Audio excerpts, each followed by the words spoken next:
Anchors of Queer News Tonight, and this evening we discuss the queer headlines. Ron DeSantis signs SB 1134 banning local funding for Pride and DEI initiatives, restricting programs, enforcing penalties, and intensifying statewide actions impacting LGBTQ community visibility and support systems. Donald Trump was evacuated from the White House Correspondents' dinner after a security scare with loud bangs. The security service responded quickly. The suspect was apprehended. A trans black woman murdered outside her home 6 years ago. Now, detectives say they know the killer, but need your help. Hung Cow's Navy appointment under Donald Trump draws scrutiny over his past anti-LGBTQ remarks, drag, criticism, and disputed military claims. All this important LGBTQ plus news and a whole lot more this evening on Queer News Tonight.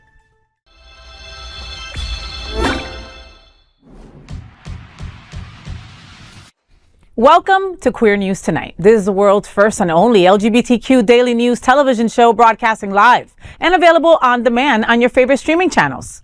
Analytics company vidIQ has certified the Queer News Tonight YouTube channel as the world's most popular LGBTQ streaming news show. Our queer stories have reached over 12 million views. We are proud that Queer News Tonight has more YouTube subscribers than any other LGBTQ plus brand in Florida. We thank you for watching and supporting our voice. In our rainbow family, there is no other news program in the LGBTQ world quite like Queer News Tonight. It is Monday, April 27th. We are live and literally out of the closet and into the headlines. So many of your important stories we will tell this evening on Queer News Tonight.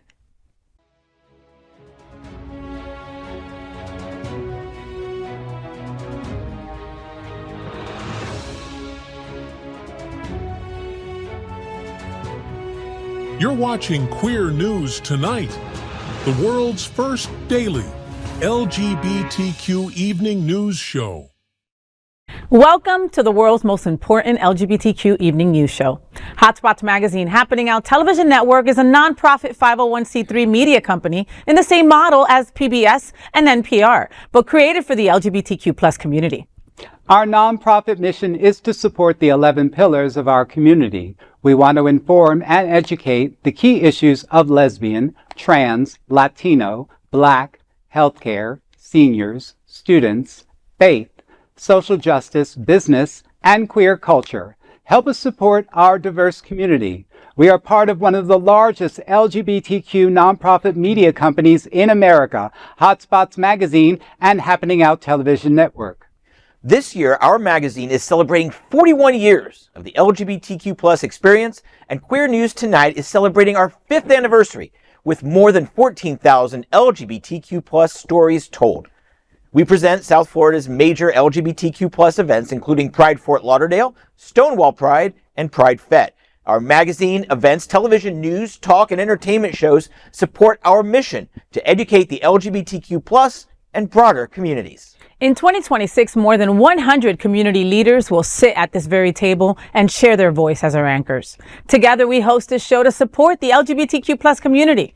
Let's meet this evening's anchors at Queer News Tonight. Let's welcome back to the table anchor Edward Otto Zielke, an accomplished brand influencer and marketing leader with a dynamic background in financial services and travel marketing. Edward currently serves as the director of marketing and sponsorship for the Gay Men's Chorus of South Florida. You know, they're world famous, just in case you didn't know. They are. He also serves on the Gala Chorus's Communications Committee. Edward, Invincible concert will be held on June 19th to honor Pulse with Power.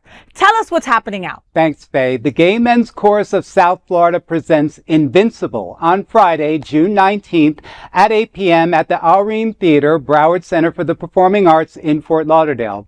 This powerful world premiere honors the Pulse tragedy with music, remembrance, and resilience. Led by artistic director Gabe Salazar, the performance features more than 200 voices from the Orlando Gay Chorus, the Gay Men's Chorus of Tampa Bay, and Miami Gay Chorus, marking Florida's largest queer choral gathering.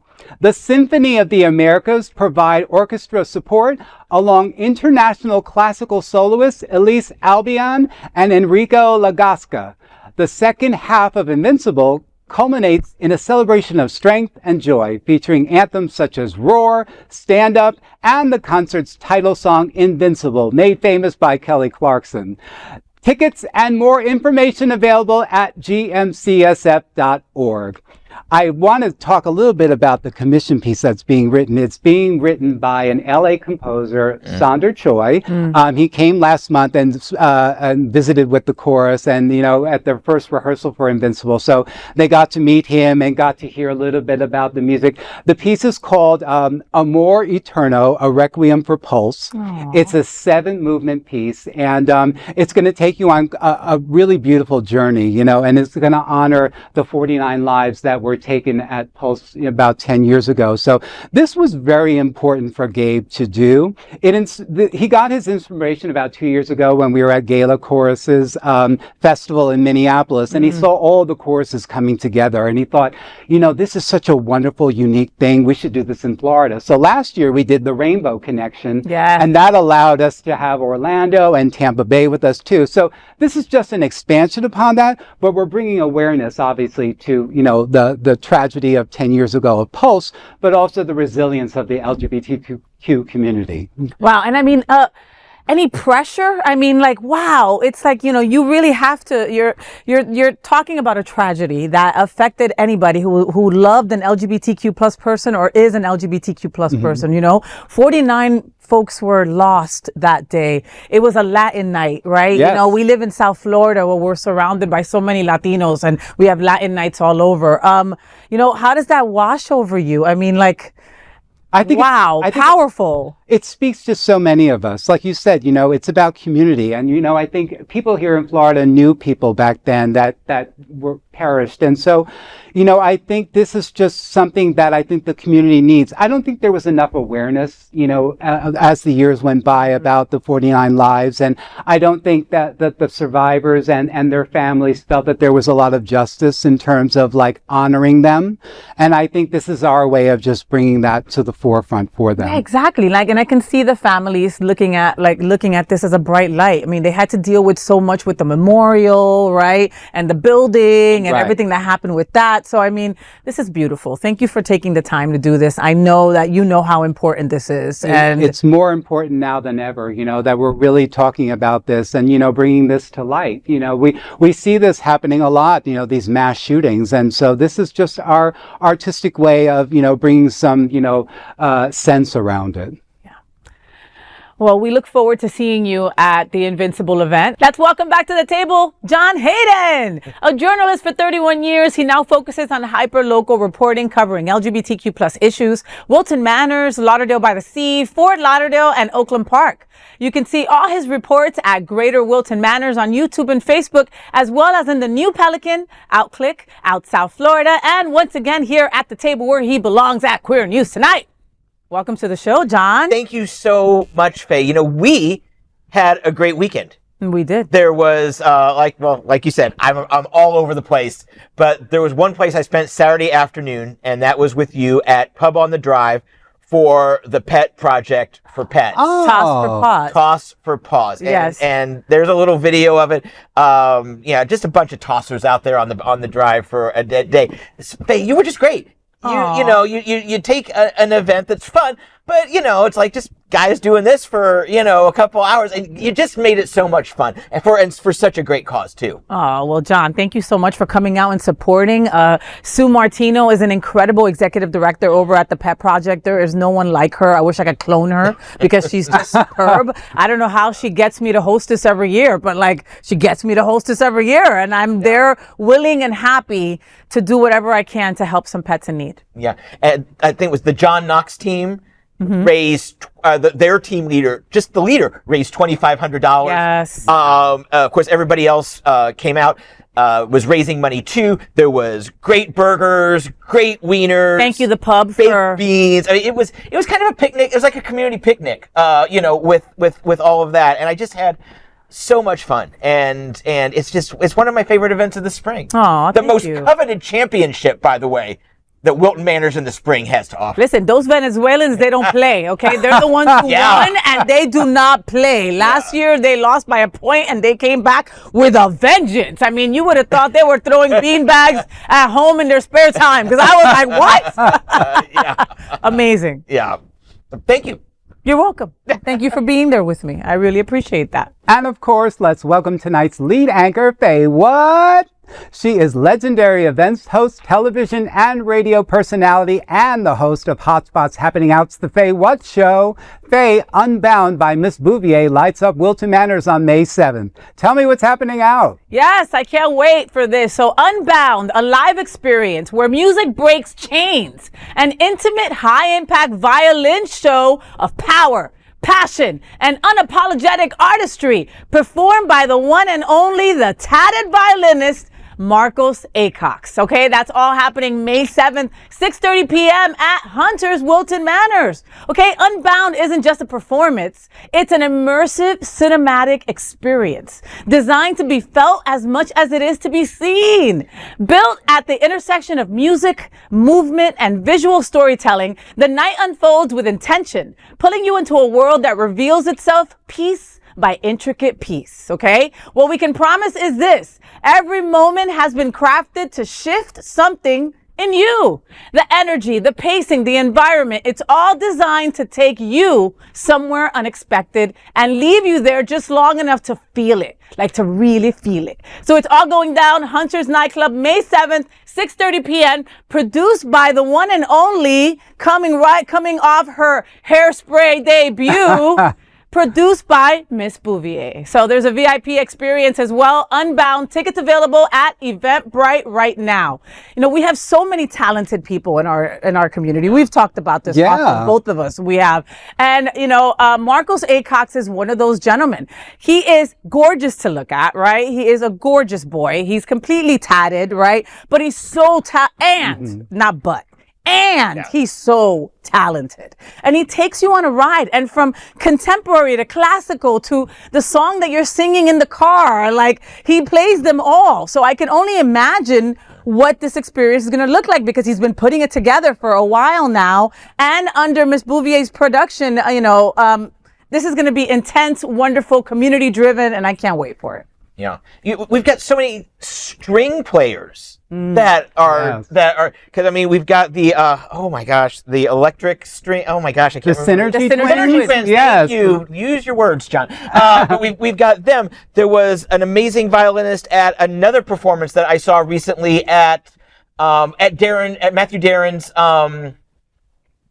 event at Sunshine? Manlesk. No, Manlesk had an amazing deep bass singer and violin player. So we always think of the dancers and we always think of the singers, but strings are really taking off in our community. So Miss B, I can't wait to see what you've put together for me this time. Well, and it's all for me. Put together for it's me. all for him. It's all for him. And and like I said, Marcos Acox has been, in community for a couple of years. Him and his husband are just beautiful. They're activists in their own right. And when they put a stage event together, you feel it. You feel the energy, So I'm really looking forward to this. And at Hunter's Nightclub, so it's going to be bomb, So May 7th, get your tickets. I'm FayWhat, and let's queer up South Florida and Florida. Florida passes bill banning public funding for Pride, expanding statewide crackdown on DEI. Florida Governor Ron DeSantis has signed a new bill banning local governments from supporting Pride celebrations and diversity, equity, and inclusion initiatives. The legislation, known as SB 1134, prohibits counties, municipalities, contractors, and grantees from using public funds to promote DEI or maintain related offices and personnel.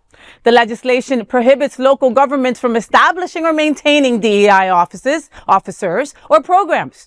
It also requires grant recipients to certify that public funds will not be used to advance DEI and provides enforcement mechanisms, including penalties for officials who violate the law. Speaking in Jacksonville, DeSantis described DEI as an ideological construct that promotes a political agenda, adding that certain groups, including white men, have been negatively impacted. Under the new law, violations could be classified as misfeasance or malfeasance in office. The measure is the latest in a series of actions targeting Pride-related initiatives across the state. Okay, so now Pride needs a GoFundMe. It's true. But bigotry and pedophilia stay fully funded, okay? Fully funded, all right? Q. Florida said no DEI, but what I'm seeing is don't empower inclusion. That's what I'm seeing everywhere, and I am deathly afraid. I mean, we said this story when it first came out, when it was a thought, right? And now here we are. I mean, John, I'm going to start with you. Is Pride going to look a lot different next year than what we're going to be seeing this year? How does this look? How does this pan out? How is this enforced? Well, that's the $64,000 question right there. Because this law, like, don't say gay, like, don't do drag in public. It's so vaguely written. Nobody really knows what it means, but we all know what it's supposed to mean. Yeah. Right? I think we're going to be okay. First off, I mean, we've got a very well-established Stonewall Pride. Jeff and the organization do a great job, and it's well entrenched. And we have a large community. We have a base. We have great allies. And yeah, sponsorship is pulled back, but that's across the board. But they're starting to come back a little bit, and we're going to be okay. I'm concerned about Naples Pride, which just barely got itself off the ground this year. And congratulations on that this past weekend, Miss B and everyone else who was a part of making that happen. But prides like that, prides like, Indianapolis Pride, smaller pride, the smaller prides, Des Moines Pride, those are the ones that I'm really worried about, because it's not just Florida that's doing this. All these, backwards ass fascist red states are pulling these same types of things. And I hate to admit this, but I absolutely agree with Governor Ron DeSantis. In what? It is a political construct that empowers non-white people, and that's a good thing. America, was built on white supremacy. And we were finally able to push the bigots into the closet, right? And we had them there for about 50 years till Trump came out and gave them their voice again. It's pathetic and it's sad, but after DeSantis is gone, someone else comes along. The world will keep spinning, and we will regroup. And I believe things will not be as bad as DeSantis wants them to be. And that right there is a win. Edward, I mean, you are a DEI initiative, I mean, like... It's right there in our name, Gay Men's Chorus, I mean, so, it really is, it's something to really think about, for our organization. I mean, we stand to lose almost maybe $250,000 just from government and local funding that way. So it's really put us, like, what are we going to do? How are we going to raise the money and stuff? And so we're going to have to start reinventing and looking at some of the ways that, we're allocating money. And also, we're going to start ramping up the sponsorship money. As director of sponsorship, I've got a few ideas of my own. And right now, we're pretty solid with the sponsors that we have. They're committed, and I see them committing for next year. So, there isn't that much of a loss I'm seeing right now. But, it's affecting grants. Yeah. It's affecting, development as a whole. Like, you got to prove to them, like, I'll give you a grant, but you have to prove that you didn't give it to any brown people. Right. And sponsors are, some new sponsors are fearful too because of the ramifications that they could possibly see. The venue relations, all of a sudden, you're not going to want to be, they may not feel that they would want you in their venue because you're a DEI initiative. And that, attributes to attendance drops and ticket sales go down. So it's a very scary thing. And so we have to really be diligent about this and really, think about what we're going to do for our next season. This Pride concert is the end of our 16th season, and then we go into our 17th season. So we're already strategizing and coming up with what if we don't get that money this time. Yeah. And I think other folks need to follow suit. I'm also worried about our civil servants, the folks, that we put into office, right? And we put into office because they support us, right? And many are us, right? Yeah. Especially in Wilton Manors. We're Stonewalls. You know, and all these folks, you know, a Chris Caputo that will go out of his way to make sure that an event has what they need, and you know, will even, you know, tell the commission, hey, this event needs a check. Let's figure out how we can support them. None of those things will be possible anymore. Well, you know, now the law has been carved out. So now, you know, our activists are going in there and seeing exactly where it is that we can get around some of this stuff too. So hopefully, you know, we're a very creative and a very inventive group. So, you know, we'll definitely put our own new spin on it. And you know who the real winners in all this are? The lawyers. Because this is going to be tied up in myriad lawsuits for many, many years. Yeah. I'm Edward Otto Zielke, and let's queer up politics.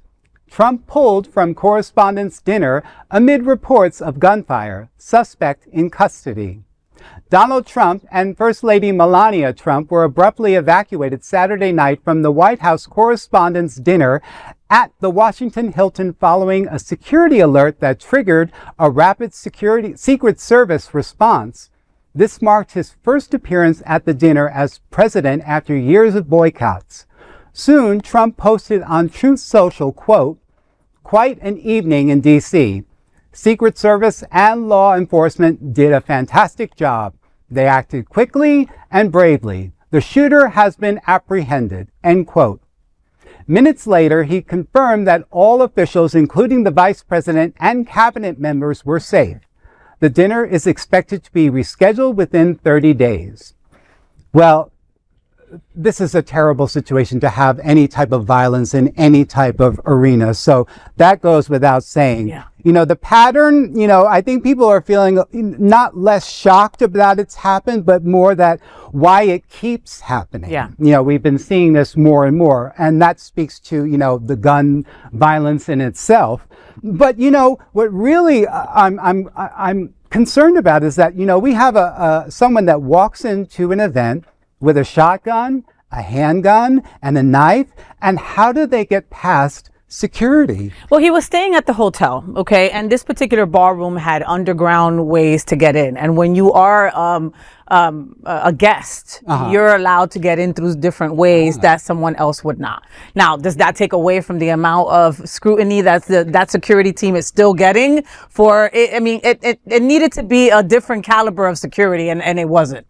Well, from what I've seen, I saw a layout of the hotel floor, the plan for that area, and it's the way it looked is that it was this all happened before he would have gone through the magnetometers and the security. Kind of like if someone it actually happened at FLO came in with a gun to an airport and opened fire, but if it's before security, there would have been no way to stop them ahead of time, right? So that's the way I understand it as of now. Of course, I have a feeling this More story could be out of date in 2 days. That said, Wolf Blitzer from CNN posted his harrowing first person account. I encourage everyone to go and listen to it. So, and I'm so glad that all of my media brethren are safe. I'm so glad that all of the hotel staff is safe. This could have been way, way worse, John. It could have been, assuming it's real. I mean, of course the Secret Service did a great job, and I commend the Secret Service because I understand they were only able to go through the run-through and rehearsal twice before the actual event happened. So, oh wow. So you're saying kind of like what people say about the ear incident. I'm saying I'm gonna call shenanigans on this. Shenanigans. Absolutely. Look, I am not saying that there are reasons to laugh, right? But we try to find humor in things that, like, you know, get us nervous, get us worried or whatever, right? You will see the memes and you will see some of the videos of some people just eating. Right? Like, you know what I mean? Like, is that going on over there? Listen, I paid my ticket. I'm eating this. I don't know about you. And then my favorite spirit animals were the people taking the bottles of champagne and taking selfies with the bottles of champagne while these shots are happening. You know what I mean? Like, it's just that, you know, there's still human factor in this. And, you know, you've got to laugh at something because, again, this could have been way worse. And like you said, a lot more will come out of this. Yeah. The person was apprehended. He was a 31-year-old, and you know, and he's already been charged. as according to what I read today. Oh yeah. So well, we'll see. I look forward to 2029 and 2030 for myriad reasons. For whole Mostly reasons. because the target of this event will be out of office. There's going to be so much that's going to come out. All right, listen, RFK and Cheryl, leaving his wife behind. Bye, Cheryl. I'm out. I don't know about you, but curb your enthusiasm. I gotta go. I was like, damn. Girl, bye. Like, I think my wife would have at least picked me up and taken her with her, you know? Girl, bye. I gotta go. I'm just saying. I'm John Hayden, and let's queer up trans rights. Trans woman Bree Black, or Nook to her friends, was just 27 years old when she was gunned down at a street party 6 years ago in Pompano Beach, Florida. Now, detectives say they know who the killer is, and justice is just one witness away. It was a hot summer night on a holiday weekend in the middle of quarantine, but hundreds packed this street, ignoring social distancing, to have a good time. But when shots rang out, nobody saw anything. A new sign sits next to a weathered memorial for Bree Nook Black, a trans black woman who was only 27 when she was running and screaming for her life at these apartments, only to be gunned down moments later. Now, after 6 years, justice may be on the horizon. At this point in the investigation, we can announce that there is Detectives from BSO's Cold Case Unit returned to the scene of the crime, asking anyone who may have been afraid to speak up now, and that it's safe. we do believe it being 4th of July weekend, that people witnessed the shooting. Perhaps they were afraid to come forward before because of the reputation of the person of interest. We can tell you that that fear should no longer be in place. The name of the person of interest and video from the party aren't being released to protect the integrity of the investigation. But Janino says the man is in prison and will be for a long time. Now, Bree was known as Nook, as we all know her, transgender, of course, but we still love her and the family. And this is this is something to say, look, we care about those that was here in Pompano and something happened to them. We care about them, and the family, of course, is still grieving. So we're just here to get someone to talk, say what you know, talk, call BSO. Investigators say Bree knew her killer, that they were in a fight just days before the attack, they weren't romantically involved, and her being trans didn't play a part. But remember that memorial? The banner dead names Bree, but her niece says she was loved by her family and hopes for closure. What has life been like without Bree?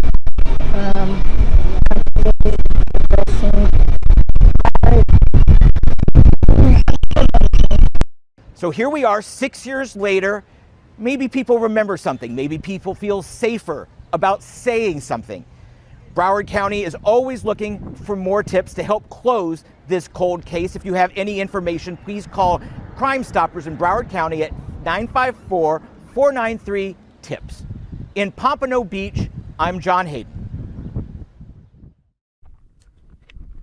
You know, I hate that my mic was going in and out. You couldn't really hear a lot of that. The niece, who is still young herself, didn't get to grow up with Nook. But the great part is that BSO, Broward Sheriff's Office, did not give up on this. 6 years later, I mean, this case went cold a long time ago, and they were still working. The person who they believe did it is sitting in a Florida prison, has a long history of violent crimes in Broward County, Florida, where Pompano Beach is, and that anybody who was worried that they might be reprisals coming in the neighborhood don't need to worry about it because he's going away for a long time. So, why bother? Why bother with this? He's gone away because it's about getting justice for our community. Yeah. And whether that he killed her because she was trans or not, the fact is trans people are at a higher risk. At a in very our high community. risk. At a Okay? very high risk. And Yeah. black and brown trans women are number one. Yeah. Okay. So every single year, the three of us go to Trans Day of Visibility and we go to Trans Day of Remembrance. And Trans Day of Remembrance is tears. Okay. You know, when they say the names of mostly black and brown women murdered, right, in the years past, and everybody stands with a picture of each of the fallen folks, you know, and it's heart-wrenching. And the reason I mention that is because most of the time, 99% of those people, justice is never served and they're forgotten. And the next year we got more girls that we have to save. So we stopped mentioning those names, right? And BSO didn't stop thinking about Bree, right? Even if her own family dead named her, which I think is awful. Okay. They didn't stop. And it didn't matter to them that she was black and trans. Okay, to them it was, let's get justice for someone who was murdered, and they, you know, they could still be with us today if that hadn't happened that way, you know. 4th of July weekend, there was a lot of people out there. Someone might have seen something, and like John said, this person that like maybe would have, you know, that maybe would have sent a target on your back, or maybe you felt that way, can't touch you anymore. You know, how wonderful is that? So let's tack this on him if he did do this, and have her rest in peace, you know. Yeah. Thank you for the story, Give John. some justice to her family. You're very welcome. Thank you, Faye. I'm FayWhat, and let's queer up politics. Hung Cao has been named acting Secretary of the Navy. Witches and drag queens worry him a lot. Cao becomes the 10th person to hold the role during 5 years of Trump's presidency, following the abrupt dismissal of John Felon. This appointment has drawn attention for his past statements and an unconventional public record. In a 2023 interview with right-wing pastor Sean Foote, Cao claimed that a location in Monterey, California had been taken over by witches. There's a place in Monterey, California called Lovers Point. Yeah. The original name was Lovers of Christ Point, but now it's become, they took out the Christ, it's Lovers Point, and it's really, Monterey is a very dark place now. Yeah. A lot of witchcraft and the Wiccan community has really taken over there. And we can't let that happen in Virginia. Virginia is, I mean, especially down in Roanoke, they're God-loving people. Right. Richmond too, and Virginia Beach, and we just need to mobilize Christians across the nation. I mean, Cao also criticized the Navy, often jokingly referred to as the gayest branch of the military, for its 2023 decision to hire a drag queen, Harpy Daniels, to be the face of the Navy as a digital ambassador. He stated that the military should focus on recruiting alpha males and alpha females. Additionally, questions have been raised about Cao's military record. Cao is a Republican who previously ran unsuccessfully for Congress in 2022 and the Senate in 2024. Cao's appointment comes amid broader debates over leadership, representation, and rhetoric within the U.S. military. Oh, Cao. Oh my goodness. This appointment, you know, I would say that he's not fit for this position, but that doesn't really mean much in this presidency. It doesn't matter if you're unfit. But I mean, I love Monterey, witches and all, you know, I mean, like, what's wrong with the witch community? I mean, seriously, like, I don't even understand, like, why anybody would even have a problem with something like that in terms of, like, whatever it is they're doing. It's not like that they're causing any type of, like, ruckus or, you know. They're going to take over. Yeah. I mean, they're just practicing their own, you know, their own things. So, you know, I mean, I just don't understand why, you know, people like him feel the need to just, you know, insert themselves into something like this and say that it's all wrong or that it's negative. Well, and he ran 2 times for another office and didn't get it. Why couldn't he just take the point there and just keep it moving? John? Well, you know, Cao is literally the embodiment of all the satirical and parody things that this administration is. You know, you've got the, you know, Pete Hegseth running around playing war and all this stuff. And he's a white Christian nationalist who wants alpha males and all this. I will say that I do agree with Cao on one point, that the Navy is the gayest branch of the service. But not because they had a digital influencer 3 years ago, okay? That's been said a long, long time ago. And you know what? I'm just for a strong Navy filled with lots of seamen. Yes. How's that song go? In the Navy. LGBTQ 1 Minute News. Let's queer up drag culture. Drag queen Morphine Love Dion pushes back on fan pressure to identify as trans. After appearing more feminine out of drag in the announcement video of RuPaul's Drag Race All-Stars 11, some viewers questioned whether she had come out as a trans woman. One comment said, quote, "Is Morphine trans? 'Cause oh my God, that's a woman," end quote. Morphine, however, has repeatedly stated that she identifies as non-binary, leaning toward the feminine side and uses they, them, her pronouns. Speaking with Entertainment Weekly, she said, quote, "I'm comfortable with myself now, and I don't think it's cute to force or pressure someone into transitioning. I think it's a little weird," end quote. She noted that while she is open to self-discovery, that process takes time and should not be influenced by public expectation. That's right, girl. Exactly. Okay. I mean, hello, can we just stop assigning identities like it's a group project nobody asked for? You know what I mean? Morphine said what they said. Self-discovery is not a spectator sport. So let they live. And femininity and sass is the assignment for RuPaul's drag queen, right? But as far as people putting pressure on her to transition or come out as trans, it's creepy when red state lawmakers focus too much on trans. It's just as creepy when our own community focuses too much on someone.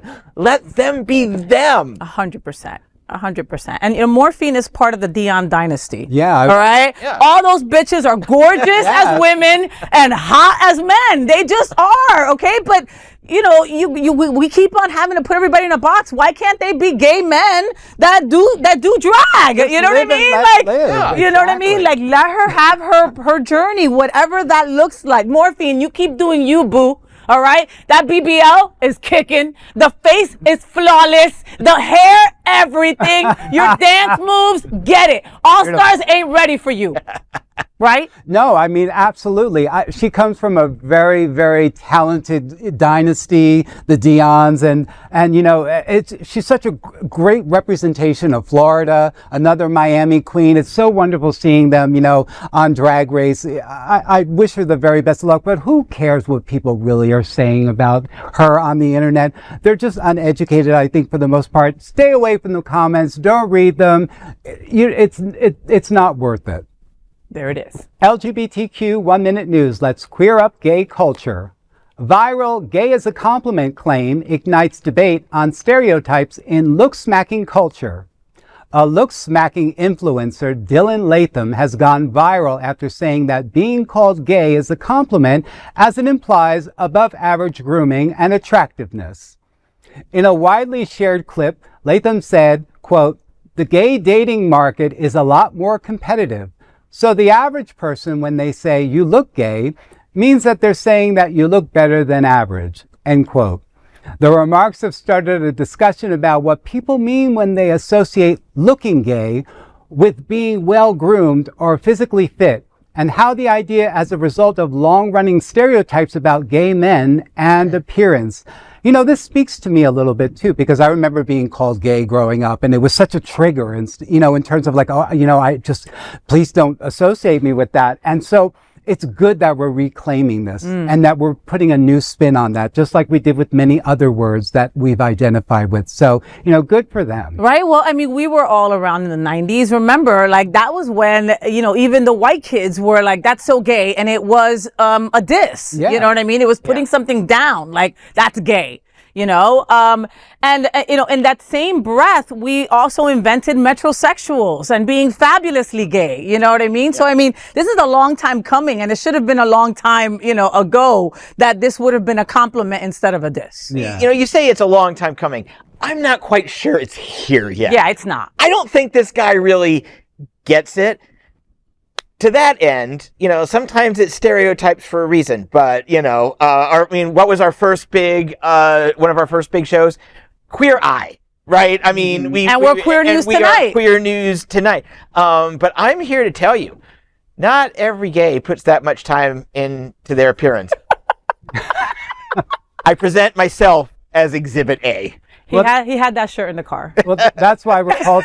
Well, that's why we're called the Rainbow Family, because we're all on the spectrum. So even though we are gay, we don't have to be 100% gay about it all. Oh no, I'm 100% gay. Oh, I'm not. But... Don't get me wrong. Oh no, he is. He's 100% gay. For sure. LGBTQ plus 1 minute news. Let's queer up entertainment. Hey howdy. Heated rivalries Robbie GK generates buzz with cowboy look at Stagecoach event for Panera. The actor attended Aloha Cowboy Backyard BBQ at Stagecoach Music Festival, where he promoted new drinks for Panera Bread. He wore, as you can see, a dark gray vest, jeans, a cowboy hat, and a bandana. Where was that bandana? He shared the pics on social media with a caption, "Serving and sipping to stay cool in the desert heat, and queer fans are here for it." Yes! So cute. Yeah. So cute. You know, he was there for 2 minutes giving out 3 drinks and he was out. But we still appreciate it. I'm just saying. And where was the handkerchief, like John said? I don't know. There's something very sexy about a cowboy, you know, with the 10-gallon hat and the stirrups and all that, and the boots and stuff. So, yeah, I'm here for it. You never have Andrew dress up like a cowboy for you? Not yet. Yeah. I mean, and as good as those jeans looked on him, they look even better on my bedroom floor. Wow. LGBTQ plus 1 minute news. Let's queer up drag culture. Bushwick drag parody of MAGA figures draws an audience of more than $1,000 or 1,000 people and raises $25,000 for the ACLU.